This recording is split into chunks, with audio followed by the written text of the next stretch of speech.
আসসালামু আলাইকুম। সবাইকে জুম্মা মুবারক। আমরা জুম্মার দিনে এই আসরের নামাজের পর যে সময়টা, এই সময়ে রাসূল সাল্লাল্লাহু আলাইহি ওয়াসাল্লাম বলেছেন বেশি বেশি করে দুরূদ পাঠ করা।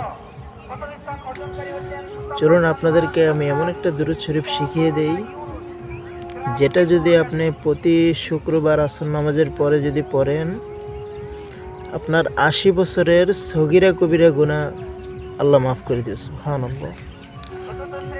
দুরূদ শরীফটা হচ্ছে এই,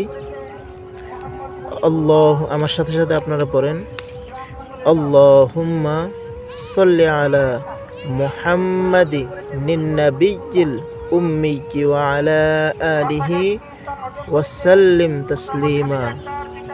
এই দুরূদ শরীফটা যে ব্যক্তি প্রতি শুক্রবার আসর নামাজের পর ৮০ বার করে পড়বে, তার ৮০ বছরের সগীরা কবিরা গুনাহ মাফ করে দেওয়া হবে। সুবহানাল্লাহ।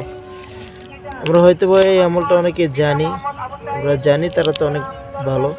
আমরা যারা জানি না, তারা আমরা এই ভিডিওর মাধ্যমে জেনে নেব এবং আমরা আমল করব।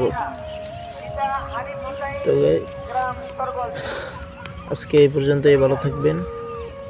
দেখা হবে অন্য কোনো নতুন কোনো ভিডিও নিয়ে।